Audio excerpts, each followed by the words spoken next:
Top of the hour, let's go ahead and get started. I will share my screen here.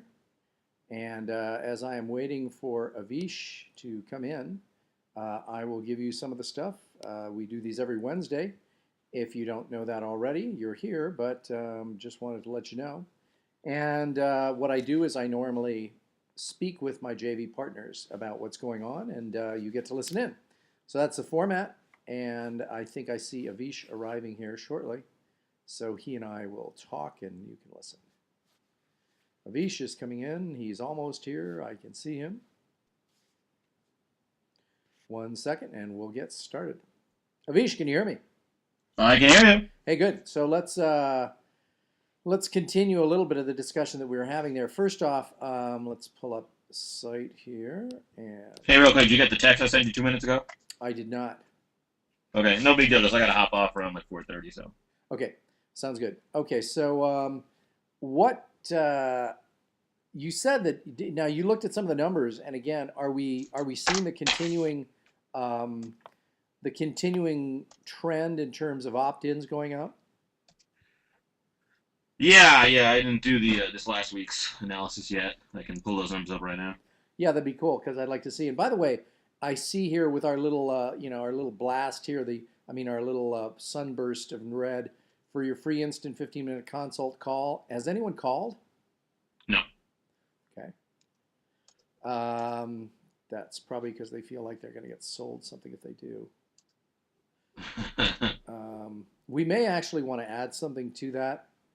Maybe make it a little bit bigger and say, I won't try and sell you anything.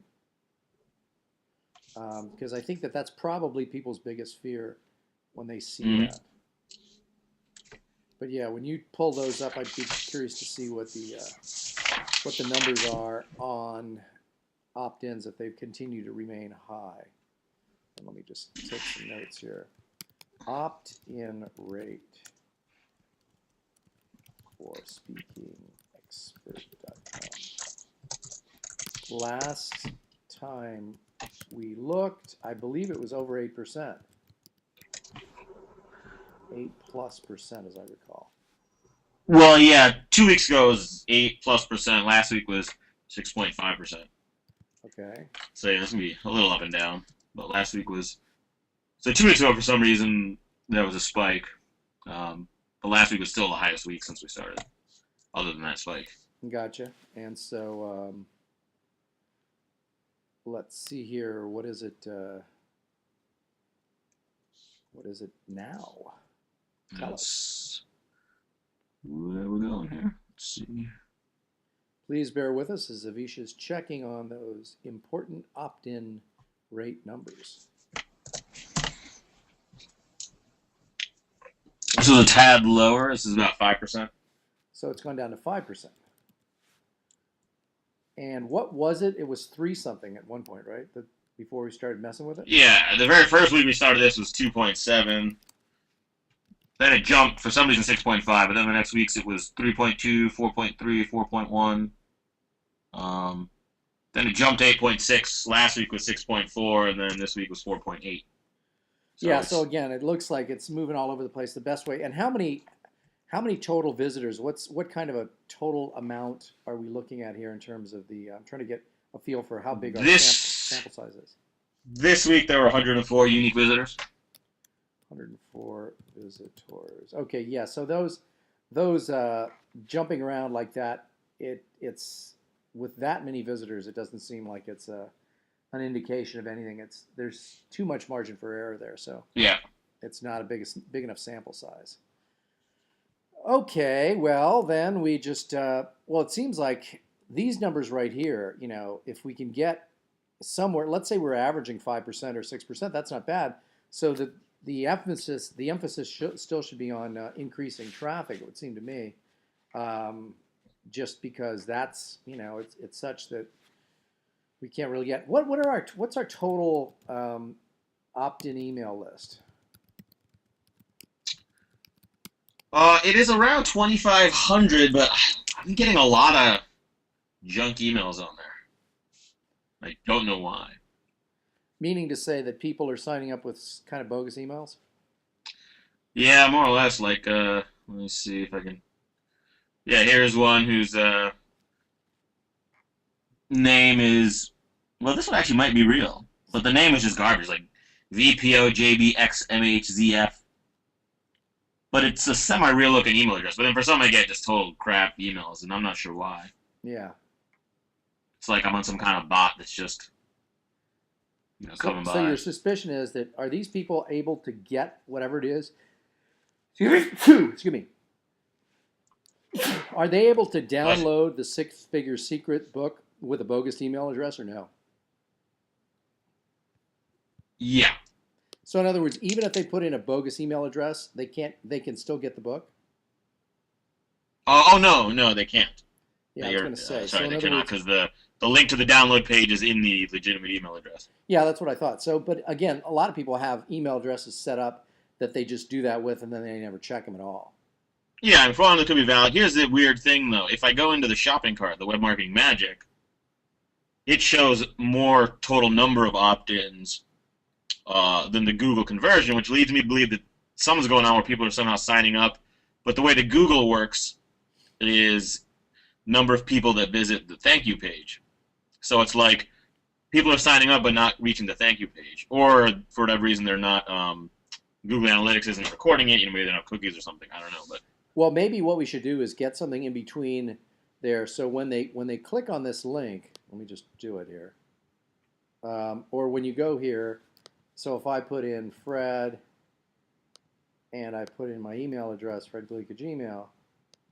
So when I put this in, let's see what happens. Okay, so now it's maybe what we should do is insert a video right here before the thanks for signing up or right after that first line and say, hey, this is a really great ebook.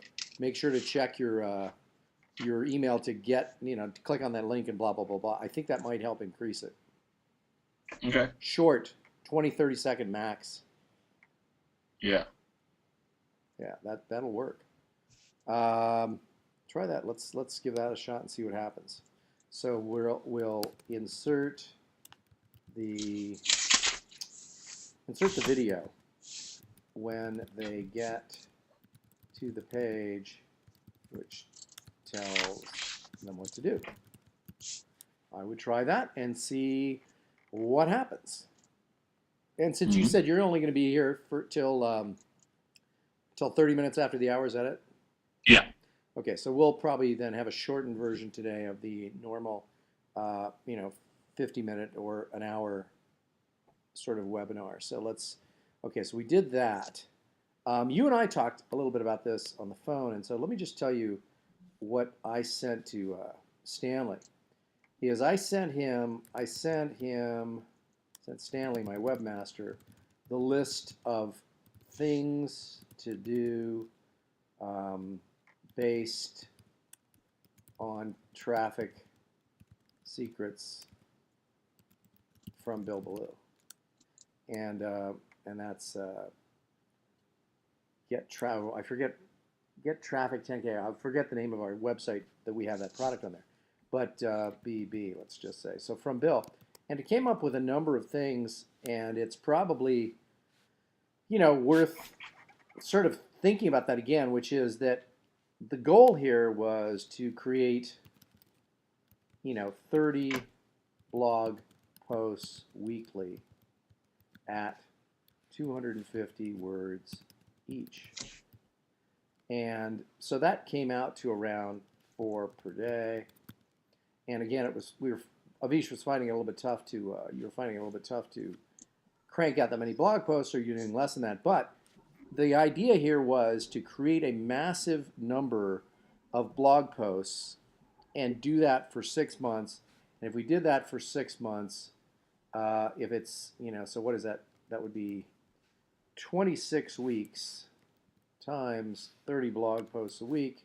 So you'd be looking at somewhere around 750 total blog posts.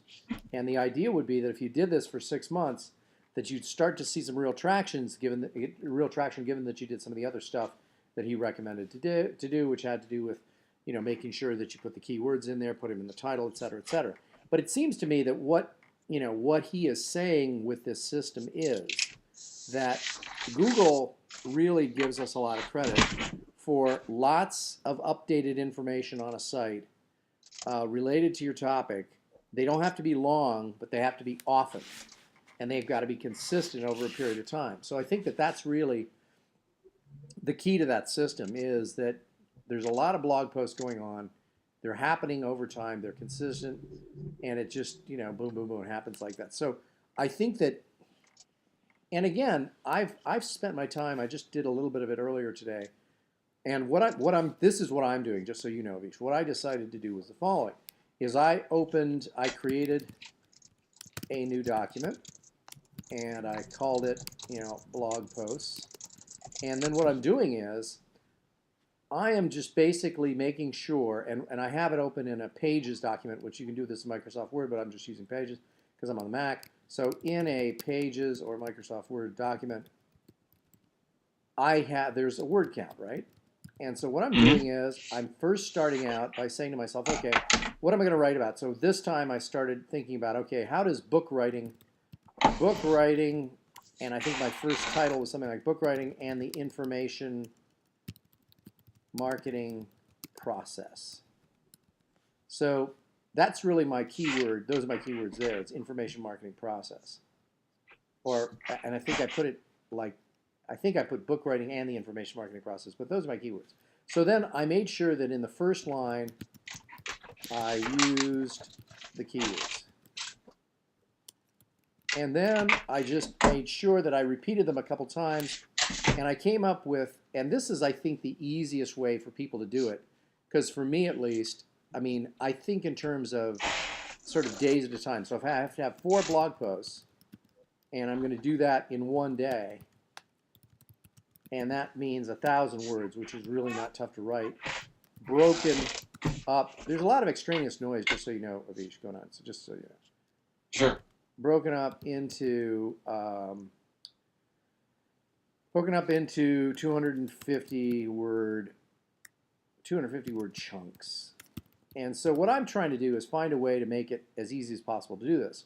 So if I'm going to write something on this topic, book writing and the information marketing process, and do it in 1,000 words, and then break it up into 4 pieces, what I'm trying to do is basically do part 1, 2, 3, and 4 on this topic, so that it makes it easy, because I want to think in terms of getting it every day, having things done. So I think that for most people, this would pretty be an easy way to do it. So if you wanted to make this really simple, you can make part 1 sort of your introduction. Again, making sure that you repeat your keywords, probably 5 or 6 times in that 250 words. So then part 2 is, covering the first 1 or 2 topics, depending on how many total topics you have. Part 3 is covering remaining topics, and then part 4 is a conclusion with action steps. And so in doing this, if you introduce the topic and talk about it sort of in general and tell people what you're going to talk about, and then in this section, part 2 and 3, cover what it is you promise them in the introduction, and in part 4, give a wrap-up and tell people what they have to do to make things happen, I think that that provides a nice little sort of template for getting 4 blog posts done in a day, breaking them up into 250-word chunks. And, this isn't a lot of heavy lifting to do this, 1,000 words. But what becomes cumbersome, like Avisha showed us in the past, is to do all the other necessary steps where you have to, find an image, tag the image, put it in your blog post, and all that other stuff. But I think that if everyone just followed this format and committed to doing 1,000 words, now, admittedly, this isn't going to be, it's going to be easy. I mean, so if you devote 6 months to this, you're going to have, and this means every day,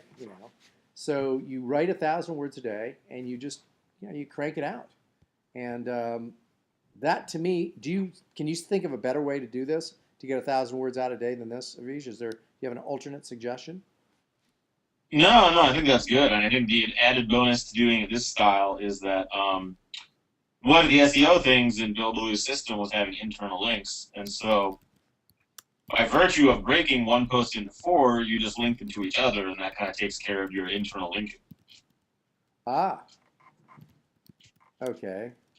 Takes care of internal linking. Now, um, what I was thinking of is my internal linking, could it also send people to a product purchase page?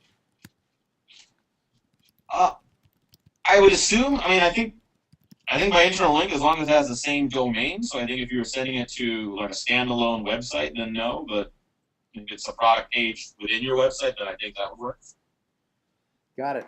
Yeah. Okay. So must be within the site domain name. So if it was at fredgleek.com / product one, and then if I always, what I was telling Stanley is I like the idea of having sort of five of my key products that I keep linking to. Mm-hmm. And I don't know if that hurts if we keep doing that to the same, if we keep linking to the same 5 pages, is that bad? Uh, uh, I don't. It doesn't sound like it would be, but I can't answer definitively. Yeah, I'm not sure either, but I'm hoping it wouldn't be. Yeah, I mean, it does, I can't think of a reason it would be, but who knows what Google decides with their algorithms. Yeah, I'm thinking that there's no, maybe if somebody actually checks it, which is slim to none at this point with Google. Okay, so that's what that was my goal, is to do it this way, and I like the idea. I mean, of making this really, really brain dead simple for everyone, including myself, which is you can easily 1,000 words isn't that much, particularly if you break it up into 4 sections and you use this kind of a system in which you have part one being your intro and then cover your meatier topics in here, and then do the conclusion and action steps for people there. I think that that's a really good, at least in my mind. And again, I'm open though if there's something I'm missing here. Now, I No, don't I think, agree. I like it. yeah, I don't think that everybody has to be sold on this particular thing. For example, if you've got a lot of bullet points or items to cover, you might add this and have part four, be more topics, and then have part five, then be the conclusion. So I just like the idea of the first blog post introducing the topic and talking about it in general and why it's important. Then this section in the middle covering the topic itself, and this being a conclusion with action steps necessary for people to take in order to make it happen, whatever it is. Mm-hmm. So that would be, so I'm sort of talking to myself in terms of how am I going to do this, because, Stanley kept telling me, well, what do you want me to do? And I said, well, he says, I don't think I'm the right person, because his English isn't particularly fluent, to do any kind of attempt to do any, figuring out of what the title should be or how the blog post should go, whatever. But he can do sort of, if you will, some of the grunt work, which is posting the blog post, putting in the image, adding the internal links, adding the external links. And so that's going to all be him. So as soon as I'm done writing and giving him the title, I just hand him all that stuff, and he's going to be putting it up along with the images. You think am I maximizing each of our talents there, you think, Avish? I think so. Yeah. Yeah, because I'm wanting to just have some kind of a system that I do this. And so, I mean, here we are sitting here on December 12th. Oh, today wasn't the day the world's supposed to end. It's supposed to end on the It's the 21st. 21st. Oh, okay. So we got 9 days. Yeah. Yeah. Today is just the date that will occur like once every millennium. So. Oh, it is. Yeah, and that means what at the casino, if you play today and if you hit quads, I don't know what it is, but you get $1,200 or something. They're giving some kind of special deal. So there you have it. That's a good way to do your blog post. And again, what's the purpose of this is to get Google to look at your site and say, man, you've got a lot of great content in your field, and we should give you higher rankings. That's the only reason why I'm doing this. Because right now, I mean, for a long time now, all I've put up is strictly my, I'll add a tab here. All I've put up is strictly my webinars. I haven't been putting up many blog posts at all. And so, although the blog posts, I mean the webinars, what I should be doing, which I haven't been doing, and maybe I'll make a note to myself to do this as well. In fact, I'm going to do that right now, is at the end of every webinar, Um, find a Fiverr person and have them transcribe it. And I'm finding Fiverr people, by the way. I don't know if you've seen this, Avish, but there's some really cheap Fiverr people to do this. Have you seen this recently? I haven't looked recently. I think I you mean, were showing this a little before. look at this. I mean, it's crazy how cheap these folks will get this done for. Audio transcription. Let's see here. So I mean, the highest. I mean, I see 10 minutes for $5. I see 15 minutes. There's another one here. I will transcribe. So if you Yeah, go ahead. So if you go through Fiverr, because normally the webinars are 40 to 60 minutes, and they say something like this, 20 minutes. Do you break it into two projects, or do you contact them and say, here's a 40-minute thing, and I'll give you $10? Take a look if you can. Fiverr only lets you order. Oh, order more than one. I didn't even see that. Yeah, yeah. Look at this. Oh, okay. So if it was 60 minutes, you just order 3. Yeah. So in other words, if I keep my webinars to 45 minutes a piece, which is about what they've been running, so we're talking 45 minutes, you can get done now for $15. And that's a whole lot. And then what you can do, by the way, is I've figured out that my audio rate in general runs about 10,000 words per hour, about. So then that means that that is right, per hour, right? Yeah, 8 to 10, depending. 8 if I'm going slow, like now, to 10 if I'm just massively talking. So if you think about this, you're really getting, let's just say, somewhere probably around between 5 to 6,000 words, and you're getting that done for $15. And if you're really lazy, you can cut that up into 250 word pieces. And now you have 16 days worth of blog posts. I'm sorry, no, that's not right. Yeah. 6 days. You've got a week's worth of blog posts. About. Because if it's 6,000 words, you've got now 6 days at 4 blog posts a piece. So you could go in there and, you can do a little bit of messing around, but still, if you get lazy and don't want to do the writing, this is another way to do it. Avish and I have both found, though, however, that it's a pain in the neck to go into a transcript and edit it in such a way that you can do that. But remember Fiverr. Fiverr for all kinds of stuff is great. I mean, here's somebody that in 2 days will transcribe the audio for you. Dear Fiverr, I'm a well-adapted designer, God, he can't, how can you go wrong with this? It's just incredible. And then I was also looking for book interior design. I think I put that in. I don't know.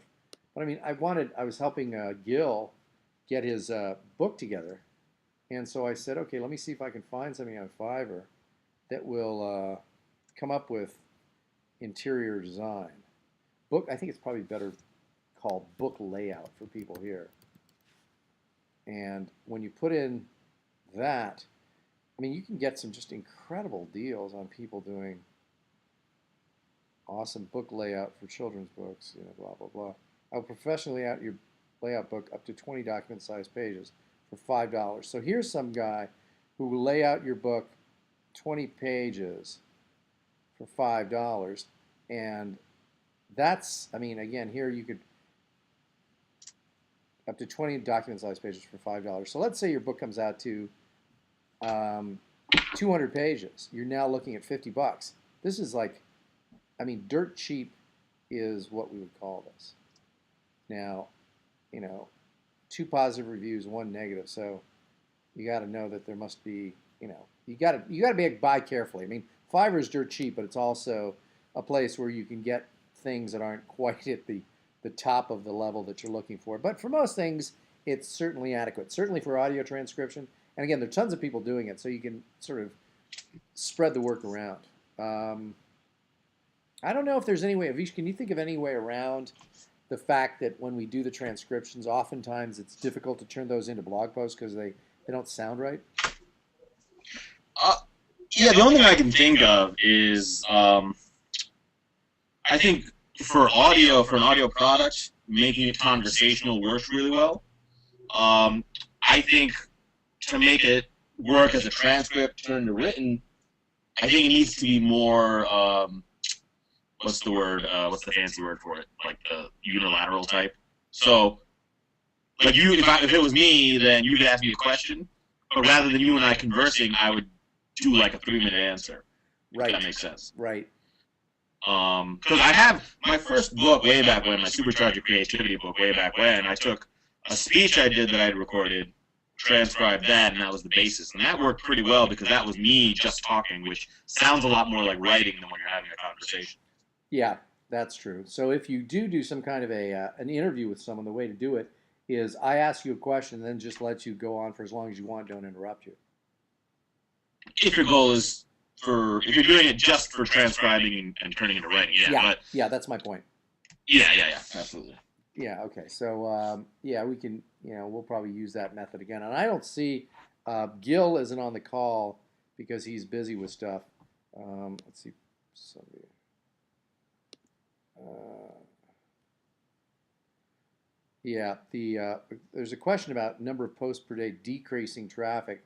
That's not what we hear. We hear that the traffic definitely will probably go up if you do the 4 blog posts a day over an extended period of time. But Avish, you've got to be leaving right about now anyway, so this is a good place to stop. Again, we're having an abbreviated session.